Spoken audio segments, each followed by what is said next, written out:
Buenas tardes. La sesión de hoy corresponde a la sesión, ¿no? Entonces, eh, lo que habíamos visto en las clases anteriores eran generalidades. Hoy vamos a abordar lo que son los municipales y los residuos no municipales. Cuando hablamos de residuos municipales, es importante entendamos que estamos hablando tanto de los residuos domiciliarios, es decir, de los que se generan en nuestras casas, en nuestras viviendas, aquellos que se generan por la limpieza de los espacios públicos, que pueden ser, por ejemplo, parques, zonales, cualquier vía de un área comercial, y los residuos especiales. Esta categoría de residuos especiales corresponde a una categoría que, si comparamos con la norma anterior, es nueva.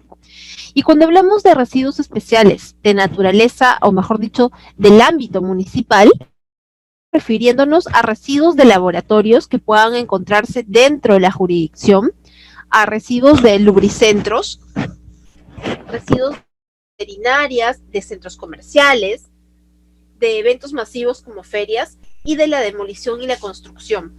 Estas son algo nuevo, bueno, ya no es tan nuevo, pero esto es lo que señala el decreto legislativo 1278 y su reglamento, que da la opción que las propias municipalidades puedan llevarse estos residuos. Antes, por ejemplo, los residuos de la demolición o construcción, cuando alguien hacía un cambio en su vivienda, la municipalidad no se llevaba esto. Hoy en día, las municipalidades pueden hacerlo. De hecho, esta es una muy buena opción para que puedan también recaudar fondos. Recordemos que las municipalidades necesitan estos fondos para poder hacer la inversión en todo lo que es el servicio de recolección, transporte y disposición final de residuos dentro de sus ámbitos.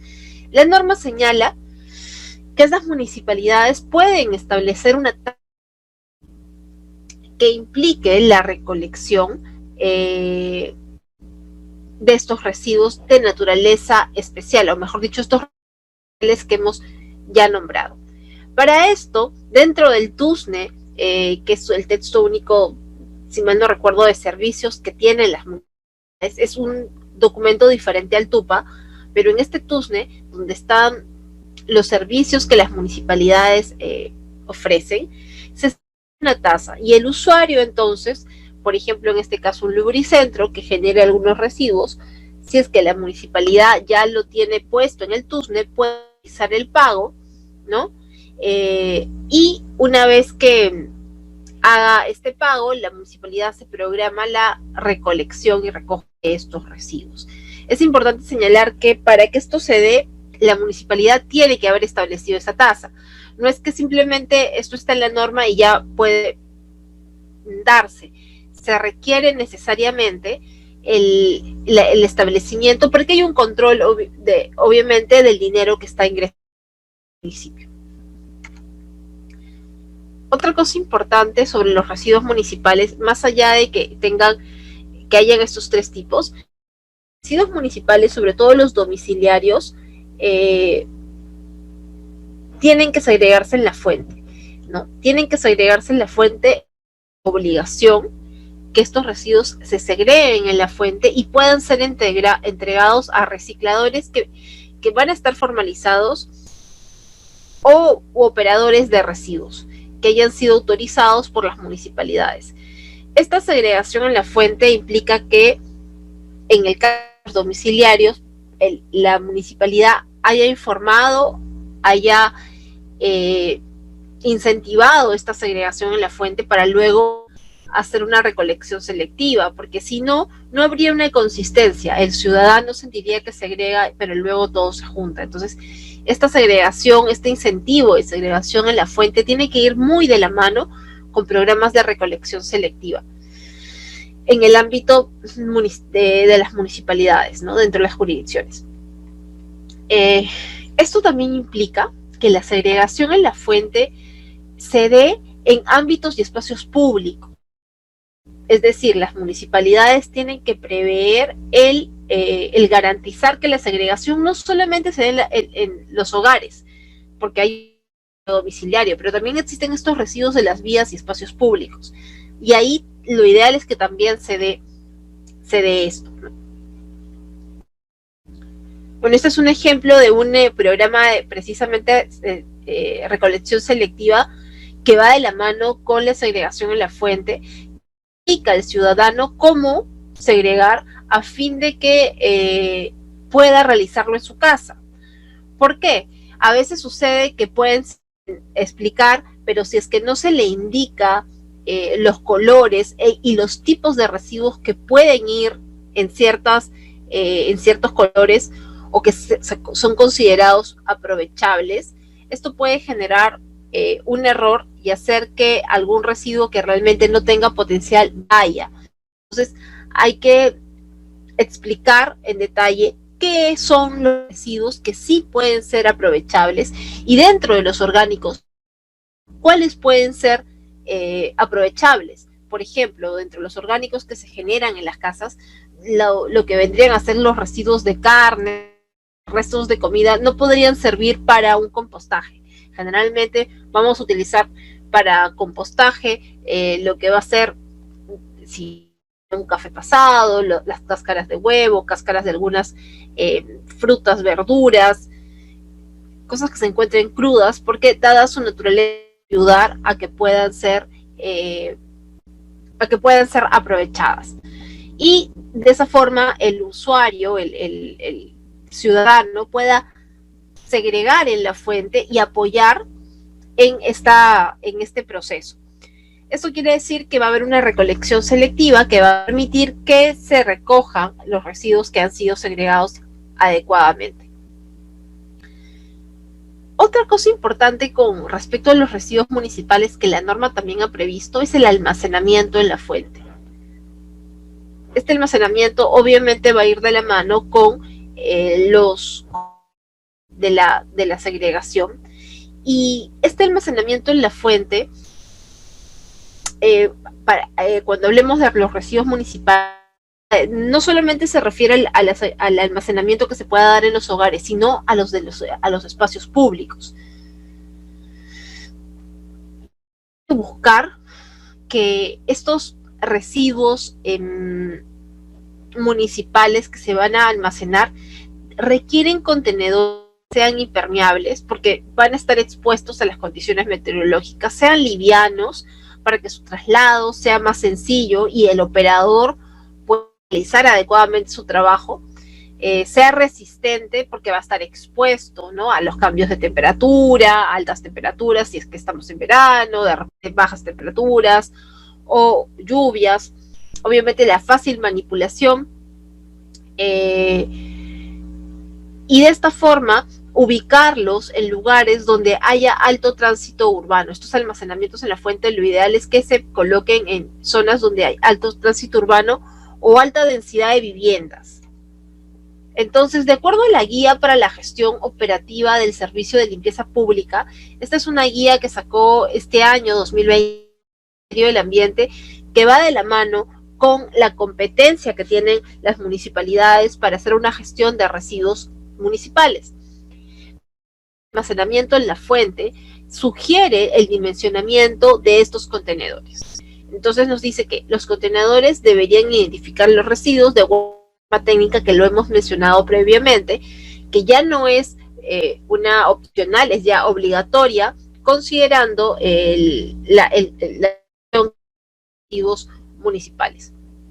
Entonces, esta guía, en cuanto a lo que es el dimensionamiento de los contenedores, nos dice que, por ejemplo, para exteriores de parques zonales, campos deportivos o incluso en los mercados, como podrían ser estos mercados, mercado de frutas, mercado de flores, deberían haber contenedores más o menos entre 80 y 100 litros de capacidad. Entonces, las municipalidades tienen que ver, esta es una guía para que ellas puedan hacer la previsión de lo que va a significar la compra de estos contenedores, tener también las reposiciones y poder destinarlos.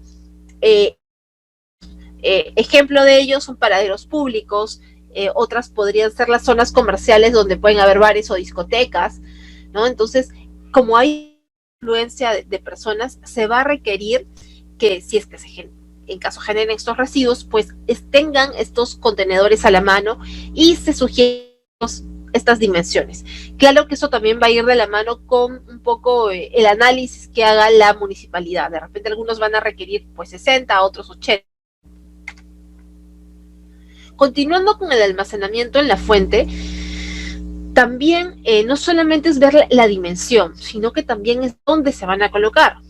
Porque si estamos hablando de la vía pública, pues las personas van, vienen, se movilizan, y hay que ver que en estos espacios públicos, áreas públicas, tiene que haber una ubicación suficiente y adecuada de estos contenedores para garantizar que la persona pueda encontrarlo en su paso y pueda hacer uso de este. Por ejemplo, nos dicen que los parques que se encuentren en zonas residenciales, ¿ok? Están en zonas residenciales, los lugares idóneos para colocar las papeleras son la parte central y las esquinas, o en zonas de monumentos, o cercanas a las bancas, si es que el parque tuviera bancas.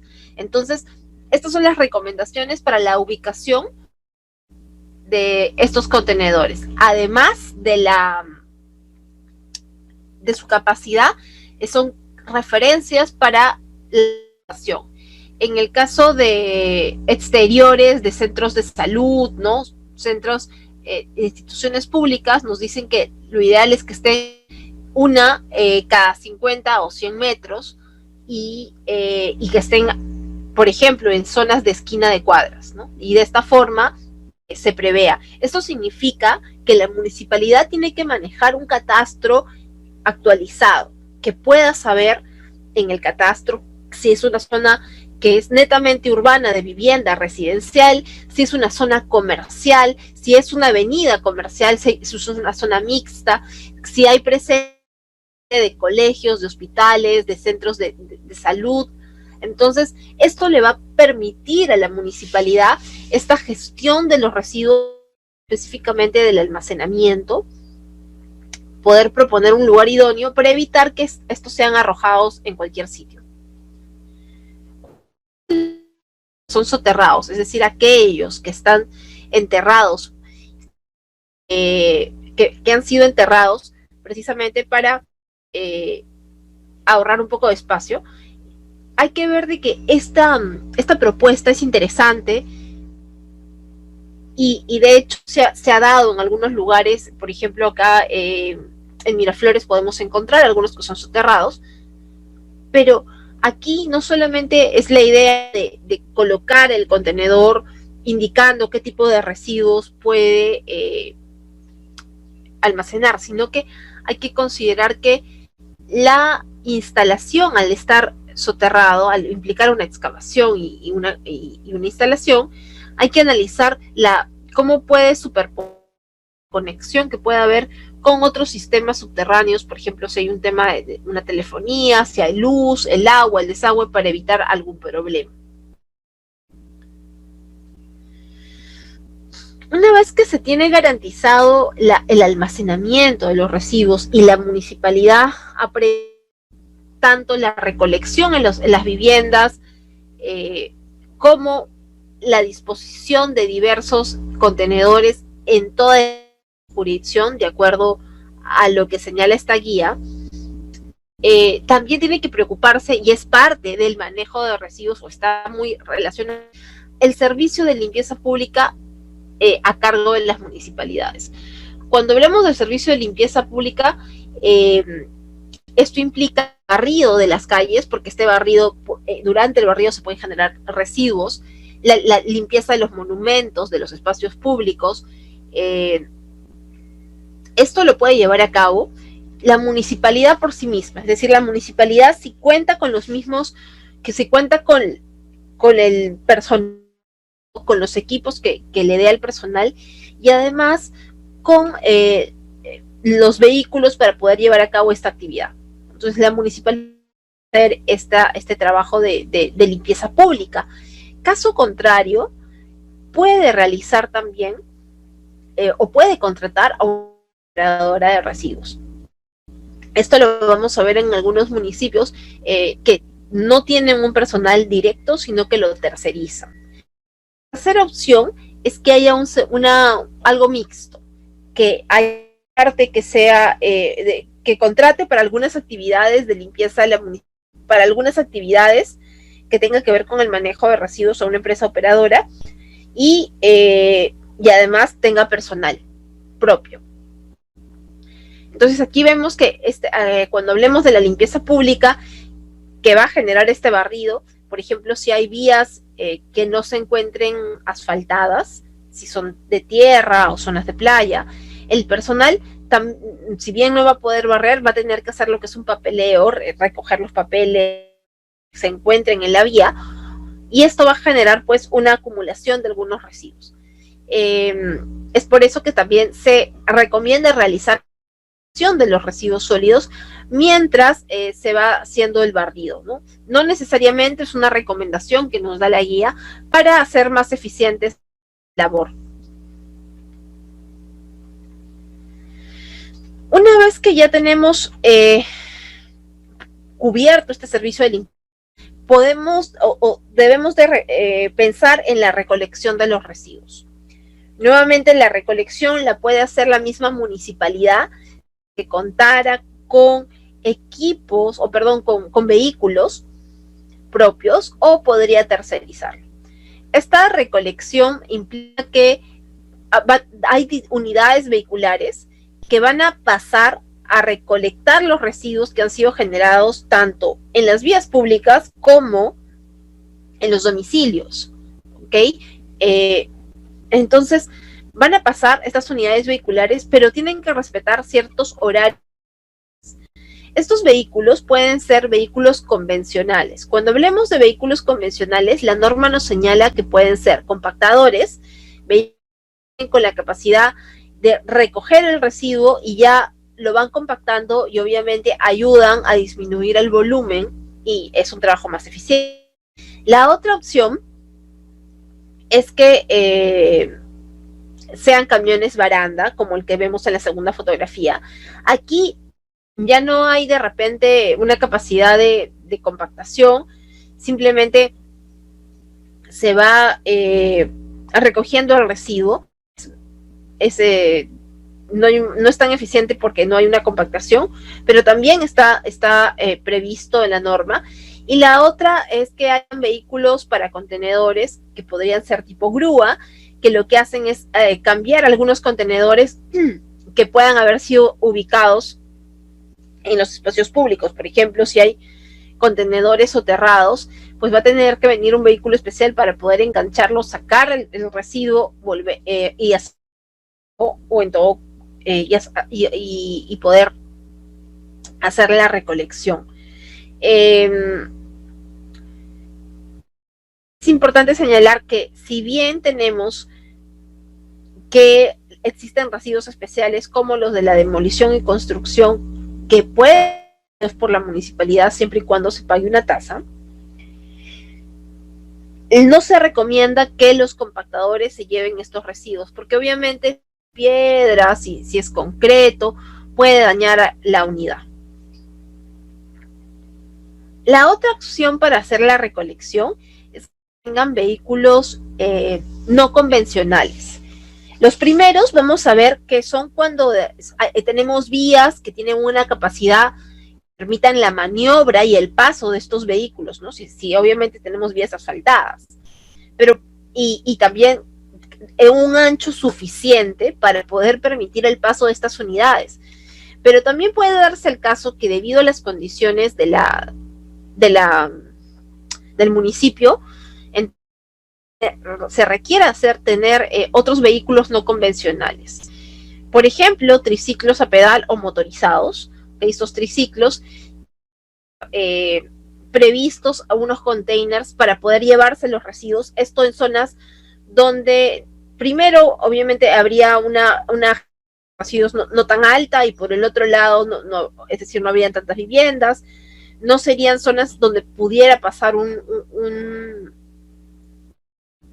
vehículo convencional, pero además tampoco demande un área tan extensa. Podría ser un motofurgón que también ayudaría a poder llegar a ciertos lugares, y también se ha previsto que puedan utilizarse carretas con asémilas, ¿no? Que sean cargadas con asémilas para poder recoger los residuos.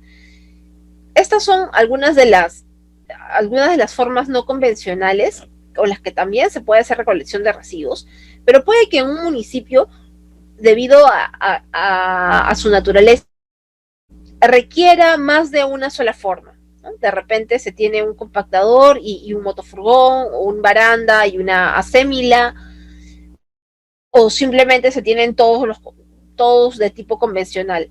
Esto va a depender, porque puede darse la recolección mixta. Obviamente, si lo hace la propia municipalidad, y en caso lo haga un tercero, pues el tercero va a tener que analizar cuáles son las condiciones del servicio y cuál va a ser el vehículo más idóneo para poder hacer esta recolección.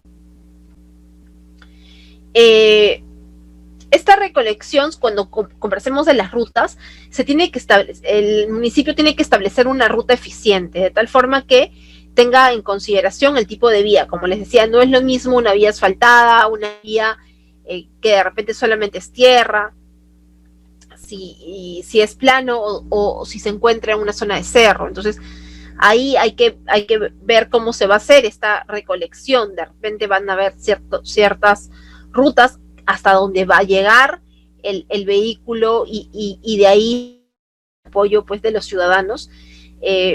Las rutas considerando el uso de suelo, la ubicación de las fuentes de residuos. Si estamos hablando de que de los domicilios hay un catastro que nos va a ayudar, pero también van a haber contenedores de los residuos que están en las vías públicas.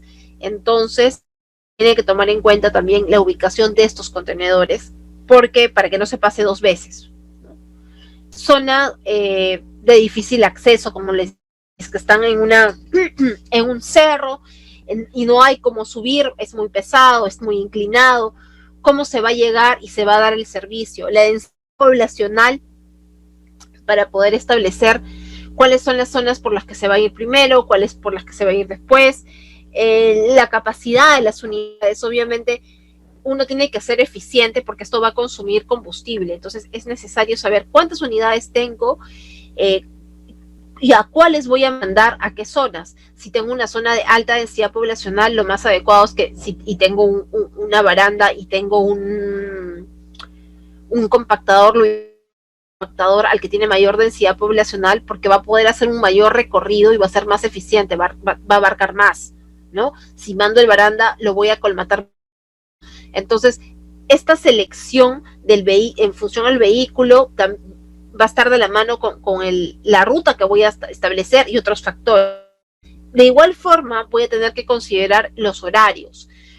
¿Por qué? Cuando se hace la recolección, se tiene que informar a la ciudadanía, ¿okay? A los vecinos, cuándo y a qué hora se hace el recojo, porque si no, tenemos que se generan focos donde la gente saca su basura a cualquier hora, y si es que estamos dependiendo del distrito, puede generar un mal olor, se pueden acumular, da una mala impresión, como si es que no se hiciera el recorrido.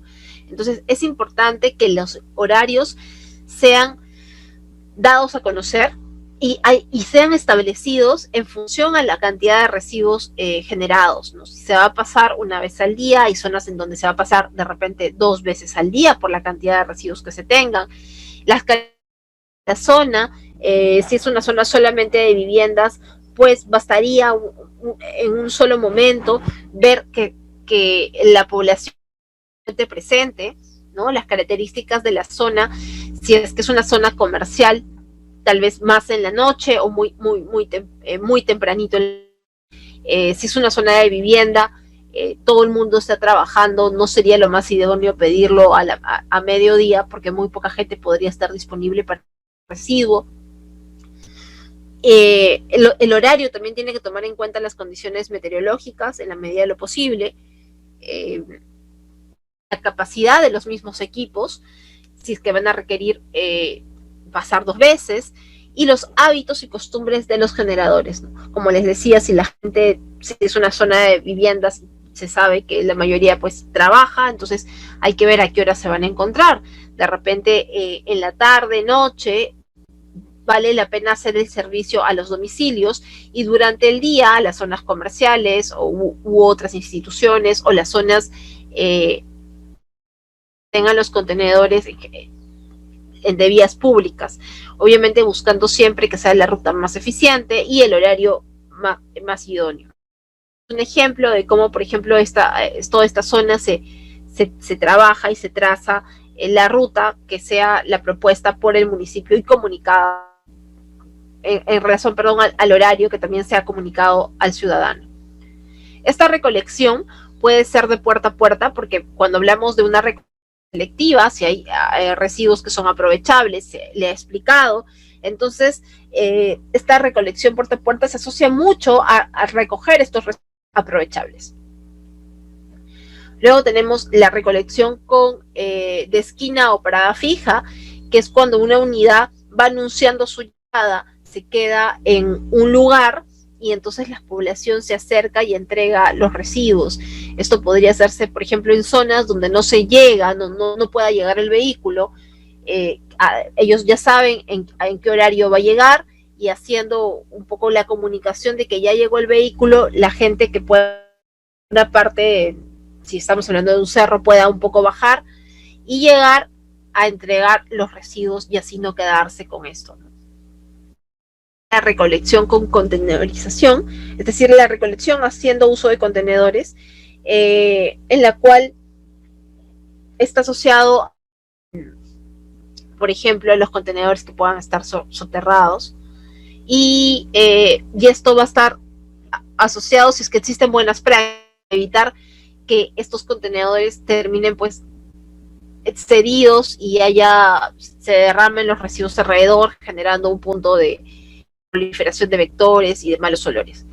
Y finalmente, la recolección de acera. Esta recolección de acera implica que el vehículo pasa por la puerta de casa y el operario toma la bolsa de residuos que ha sido dejada en la misma o en una canastilla, o seguro fuera de la vivienda o del complejo habitacional, para poder llevarse los residuos. Entonces, estas son las formas para recolectar los residuos, y esto va de del municipio. No todos van a utilizar todo. La frecuencia que les había indicado en la recolección también es de acuerdo a la naturaleza de residuos. Por ejemplo, si hay residuos aprovechables, de repente con cierta frecuencia se le tiene que decir al ciudadano que se va a pasar a recoger estos residuos, no es que vaya a ser diario. Va a tomar en cuenta la cantidad de residuos, las condiciones meteorológicas también, para evitar que pues estén expuestos y se generen los malos olores. La frecuencia mínima de recolección de residuos sean no reaprovechables es de 3 veces a la semana, ¿no? Eso es la guía de operación establece la frecuencia mínima entonces para recolectar y obviamente transportar los residuos que sean no aprovechables, es máximo 3 veces por semana, para evitar que estén generando estos lixiviados y malos olores. Aquí, bueno, un ejemplo de cómo por distrito se había establecido una frecuencia de recolección. En este caso, por ejemplo, es diferente porque habían propuesto una vez por semana, pero este era un ejemplo, si mal no recuerdo, un poco antes de la norma. Entonces, aquí habría que verificar y ver que en efecto a qué tipo están refiriendo, porque hay que tener cuidado de que no haya al final, generar focos infecciosos. Centros de acopio. Los centros de acopio también son parte del manejo de los residuos municipales. Son infraestructuras en donde hacer los residuos acondicionados, ¿no? Y obviamente van a ser acondicionados, suelen ser inorgánicos, podrían ser los plásticos, pueden ser algunos metales o algún otro. Lo que yo más he visto al menos son los centros de acopio para plásticos, y estos van de la mano con problemas de segregación en la fuente y recolección selectiva, porque precisamente se le invita al ciudadano, se le incentiva a que segregue, se recolecta ¿okay? Se recolecta en puerta a puerta, se recolecta el residuo y se lleva a estos centros de acopio. Donde en estos centros de acopio se va a verificar y se va a hacer una segregación, si hablamos de plástico, por tipo de plástico. Esto va a estar almacenado, van a pasar por un proceso de limpieza, van a ser compactados, probablemente centralizados para poder hacer pellets o poder reducirlos, y se van a hacer embalados. Entonces, esto es un centro podría aplicarse a estos residuos que tienen inorgánicos que pueden ser aprovechables. Cuando hablemos de acopio, los centros de acopio que pueden funcionar tienen que ubicarse en áreas que no correspondan a una zonificación residencial para evitar el malestar de los vecinos. No estar menos o más de 100 metros de centros de salud o instituciones educativas. Otra condición que se indica es más o menos de 300 a más metros de almacenes de insumos o materias primas de productos inflamables, porque precisamente estos centros de acopio podrían también tener este material que sea inflamable y podría pues generar la propagación de este incendio, ¿no? Si en caso se dé. Y también hay que verificar que tendrían que tener un piso de cemento, impermeabilizable, resistentes, y puedan ser obviamente lavados. Las condiciones sanitarias son importantes. La otra opción es tener plantas de valorización. Y cuando hablamos de las plantas de valorización, por ejemplo, acá podría ser una planta de compostaje, ¿no? Si hablamos de residuos orgánicos que han sido recolectados, estas plantas de valorización tienen que contar con espacios de maniobra y operación. Porque en algunos casos, si es que son manuales, de repente va a ser más fácil hacer el manejo de los residuos, pero de repente si no son manuales, si se requiere equipo, maquinaria, va a tener que haber un ancho suficiente para que la maquinaria pueda operar, ¿no? Y hacer las maniobras. Tiene que tener un área administrativa, de requerirse también puede pero tiene que tener el área operativa, un área administrativa, donde esta área va a llevar el control del área operativa. Considerar que debe tener un sistema de iluminación y ventilación para garantizar que no haya una acumulación, ¿no? Contar con paredes y pisos impermeables nuevamente. Esto vuelve a ser un tema importante para evitar que, si hablamos, por ejemplo, compostera, evitar que haya alguna lixiviación o algún contacto directo con el suelo. Y contar con sistemas contra incendio, que podrían ser extintores o podrían ser sistemas de tipo rociadores. De esta forma se garantizan estas consideraciones para que pueda funcionar adecuadamente esta planta de valorización, que va a recibir residuos aprovechables que van a provenir a su vez de lo que va a ser programa de recolección selectiva y del incentivo de segregación en la fuente a los usuarios, o mejor dicho, las plantas de valorización, les había dicho que podrían ser una planta de compostaje. Esta planta de compostaje, si desean tener mayores datos, pueden revisar la guía para el diseño y construcción de plantas de valorización de residuos orgánicos municipales, donde se dan algunas indicaciones con respecto a las plantas de compostaje, los incluso que se tienen que hacer para garantizar que se tenga un compost adecuado. Y aquí quisiera también que nuestro país no tiene una norma técnica para lo que es compost. Hay otros países, como en Chile, por ejemplo, sí existe una norma técnica para el compost. Nosotros no lo tenemos. Se encuentra en vías de salir. Tengo entendido que han habido trabajos para la elaboración de esta guía de compostaje para que un poco complemente esta guía para tener e instalar la planta de valorización, porque esta norma técnica para el compostaje nos va a decir cuál es la característica que debe de cumplir el compost, ¿no? Los monitoreos y las mediciones que se puedan hacer a las pilas que se encuentren en estas plantas de compostaje. Otro ejemplo de plantas de valorización puede ser la planta de recuperación de aceites. A veces se tienen aceites usados, no sé si ustedes han visto, últimamente han habido algunos programas o incentivos para entregar el aceite de los restaurantes. Me parece que Miraflores lo tenía establecido. Algunas empresas lo que hacen es recolectar el aceite de los restaurantes, y eso también ayuda un montón al sistema de alcantarillado, porque estas grasas, estos aceites pueden generar atoros, colmataciones al sistema de alcantarillado. Otro ejemplo de planta de valorización son las plantas de pirólisis. De hecho, en nuestro país, este año se aprobó una planta de pirólisis para lo que son neumáticos fuera de uso. Esto lo aprobó el SENACE. Es una planta de valorización que se ha propuesto en Arequipa.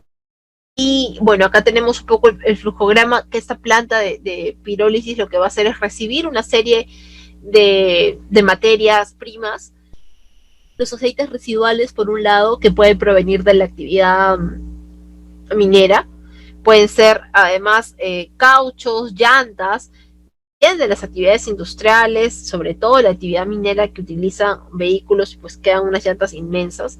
Entonces se propone que estos vehículos y todo esto sea enviado a esta planta de pirólisis, donde van a ser troceadas, cortadas, para luego pasar por todo el sistema, ¿no? De tal forma de que se puedan obtener aceites, por un lado, hilos de acero, porque estos neumáticos lo que tienen es acero y se puede recuperar.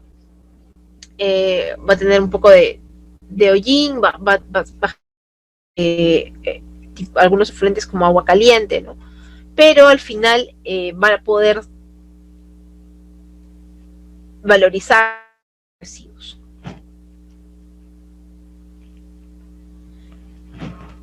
Las plantas, la otra opción, si ya pasando un poco de valorización, son las plantas de transferencia. Estos residuos que habíamos dicho nuevamente, segregados en fuente, colección selectiva, pueden ir a centros de acopio, ¿no? Y de los centros de acopio de frente podrían, si hablábamos de los plásticos, podrían exportarse. La otra, que vayan a plantas de valorización, donde se les busca transformar y darles un siguiente uso. Les explicaba de esta planta de pirólisis, estaba la planta de recuperación de aceites, las plantas de compostaje, que ya lo transforman en algo que me va a permitir seguir usando o utilizarlo como un producto. Pero ¿qué pasa? Esta es un poco la vía de aquellos residuos que son aprovechables. Pero residuos que no son aprovechables. Bueno, estos residuos que no son aprovechables, que no van a prevenir o provenir de una recolección selectiva, en efecto recogidos en cualquiera de las modalidades que les había indicado, o un mix de ellos, respetando pues estos horarios, estas fuentes, estas rutas, y van a ser recolectados, luego ser llevados al destino final. El destino final implicaba el relleno sanitario, ¿no? Donde se garantizaba su adecuado, mejor dicho, su adecuada disposición en forma controlada y sanitaria. Pero ¿qué pasa? Algunas veces los residuos no es las municipalidades, debido a la ubicación que tienen y donde se ubican los rellenos sanitarios, pues hay una distancia bastante grande, ¿no? Entre la jurisdicción y el relleno sanitario. Entonces, en esos casos, en los que observa que la distancia es muy grande y lo que se va a tener es vehículos que más se van a demorar en el tráfico de ir y volver, distancia, se ve la necesidad de contar con plantas de transferencia. Estas plantas de transferencia, en ellas se realiza la descarga de residuos sólidos. Suele ser vehículos que tienen una capacidad, limitada, que viajan, hacen medio viaje hasta la planta de transferencia, dejan los residuos y luego regresan a seguir recolectando, porque esa idea es simplemente recolectar y dejarlos en la planta de transferencia. Y en la planta de transferencia, al llevarlos, los residuos son vertidos a un camión que es llamado un camión madrina. Y una vez que ya se llenó este camión madrina, puede mandarse a un relleno sanitario. Entonces tenemos que un camión recolector va a llevar los residuos a la planta de transferencia. Una vez que vierta los residuos, puede regresar a seguir recolectando. En esta planta de transferencia, la norma es que los residuos que sean recolectados, que estamos hablando que son no aprovechables, estos residuos no son aprovechables, son los que van a terminar en los rellenos, no debe quedarse en la planta de transferencia por más de 12 horas. ¿Y por qué ello? Bueno, esto también está asociado al tema de la generación de vectores, lixiviados y olores. Una vez dicho esto, es importante también precisar que a consecuencia del uso de estas plantas de transferencia, se pueden reducir costos de transporte. ¿Por qué? Porque si un vehículo va de un punto A a un punto B, y se demora entre ida y vuelta 5 horas, hay un tiempo muerto en el que el vehículo, en vez de recolectar los residuos, lo está perdiendo en el tráfico de ida y en el tráfico de vuelta. Entonces, la idea de estas plantas de transferencia es permitir esta pérdida de tiempo y se establezcan entonces un sistema más eficiente de recolección. Y más de reducir los costos de transporte, porque se va a recolectar con un mismo vehículo más veces, o sea, va a tener mayor capacidad de recolección, un ahorro de combustible, ¿no? Porque mientras el vehículo va y viene y si hay un tema de tráfico, pues se sigue quemando combustible. Otra es que alcanza una mayor productividad de la mano de obra y del equipo utilizado, porque precisamente los trabajadores que estén en el camión recolector, recordemos que este camión recolector podría pasar por las aceras y ir simplemente recolectando casa a casa, o podría significar que se pare en un lugar y que la gente lo entregue. Pero si es que es un viaje de 5 horas entre ida y vuelta, el personal que estaba ahí recolectando no va a hacer nada. Entonces la mano de obra es como tener una mano de obra muerta. Por eso en este sistema de transferencias permite que este camión recolector pues trabaje al máximo y la persona que acompaña, el operador que acompaña al conductor, o a los operadores que acompañen al conductor, realicen la labor de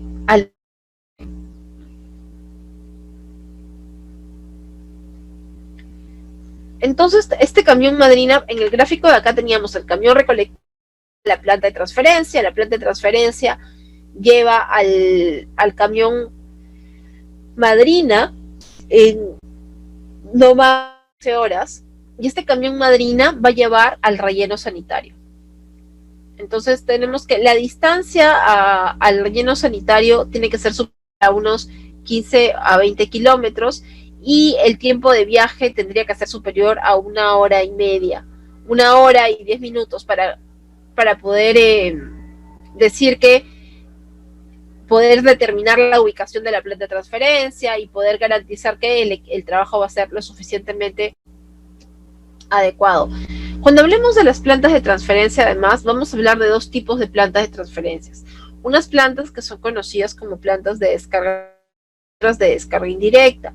Las plantas de descarga directa implican que yo tenga un camión recolector que llegue Y en esta planta de transferencia lo que yo voy a tener es un camión madrina abierto y listo para que el camión recolector vuelva directamente los residuos al camión madrina. Esta es una descarga directa de camión recolector a camión madrina dentro de la infraestructura de la planta de transferencia.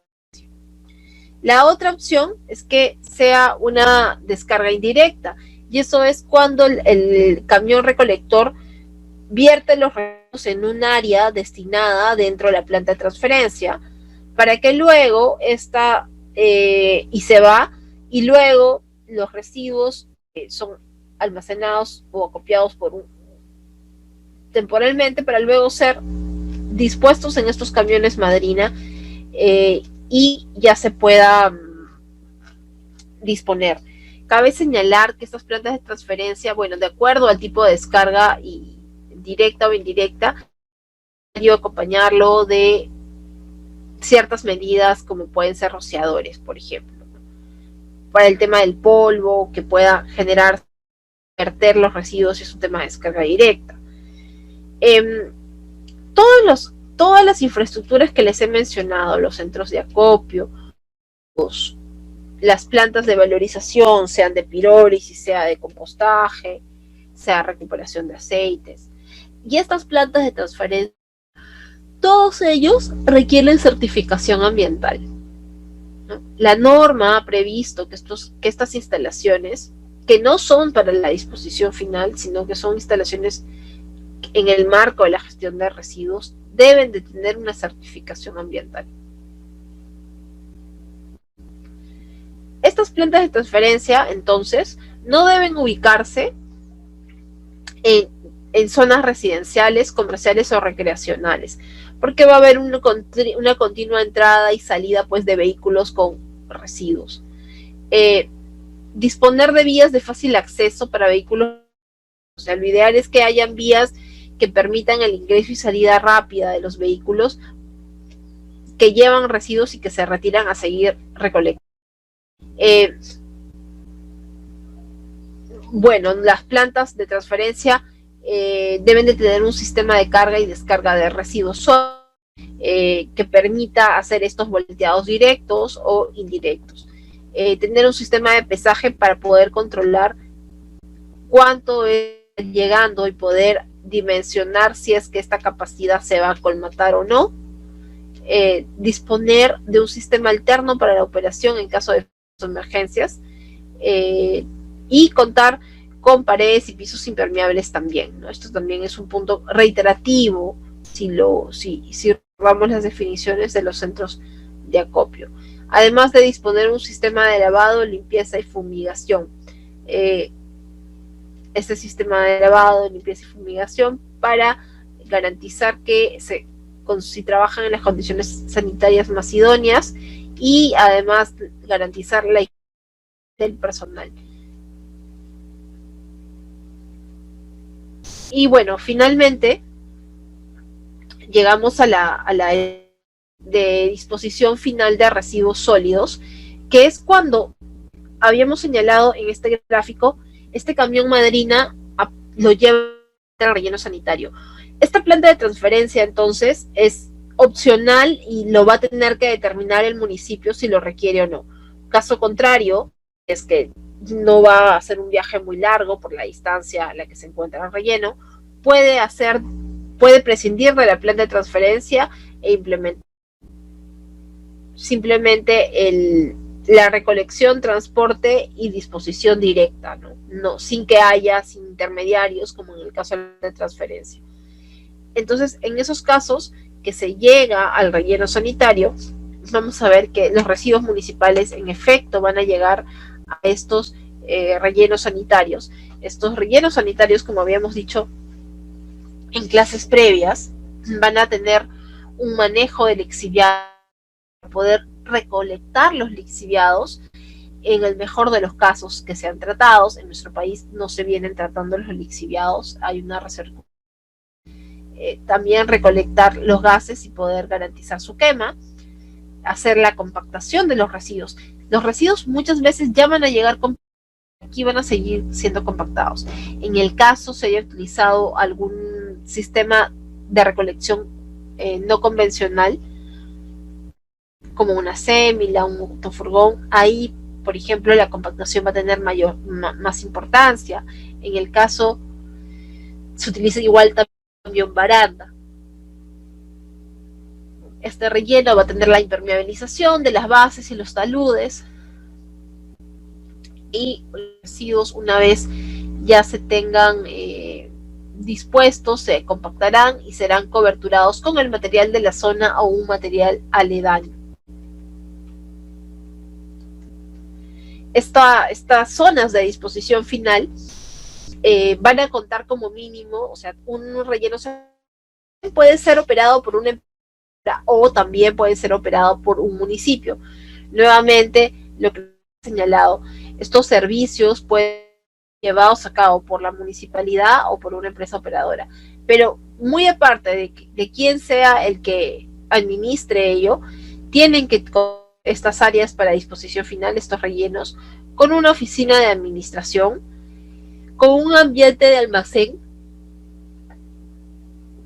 por ejemplo, para almacén de algunos repuestos de las maquinarias que se puedan utilizar o de los equipos de protección, de comedor para el personal, una estructura sanitaria refiriéndose a los servicios higiénicos para el personal, un ambiente de cuarto de bombas y grupo electrógeno para que pueda operar tranquilamente, por ejemplo, tener siempre contar con ello, ¿no? con luz, tener una caseta de vigilancia, una zona de estacionamiento para las unidades vehiculares, porque si es un relleno sanitario va a recibir unidades que desean disponer sus residuos.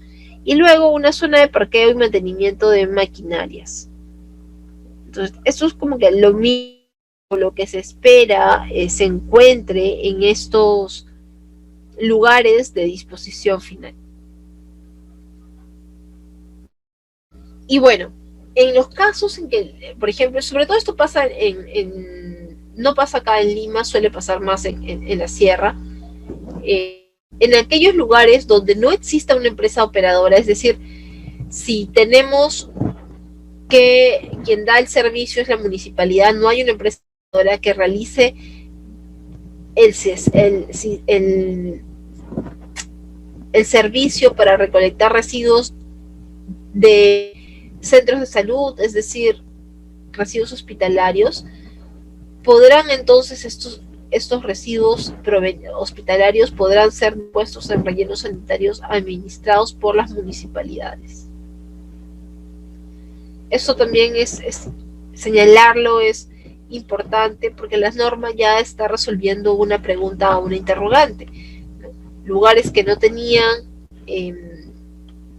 para que alguien se haga cargo de lo que iba a ser su disposición final, y la municipalidad sí lo está haciendo y espacio, entonces la municipalidad podría hacerse cargo de estos residuos hospitalarios solamente situación, ¿no? En esta condición mal. Entonces con esto lo que hacemos es ver todo el proceso, ¿okay? Todo el proceso de cómo se generan los residuos y cómo pueden tener diversos caminos en estas diferentes instalaciones, ¿no? Instalaciones que van a garantizar que hay un aprovechamiento, una valorización, y van a ir de la mano con un segundo principio fundamental que tenía la norma, la 1278. Luego tenemos el programa de recolección selectiva que va de la mano con el tema de minimización también, que es el primer principio de la norma, y finalmente tenemos el lugar de disposición final de los residuos municipales, que es de acuerdo a las categorías de medidas para el manejo de residuos sólidos. Y bueno, hasta aquí tenemos todo lo que implicaría la gestión de las municipalidades, las acciones, actividades e instalaciones con las cuales se relacionaría, valga la redundancia, la gestión que las municipalidades realicen en el marco de sus competencias y de residuos sólidos. sería todo por esta sesión. Muchas gracias.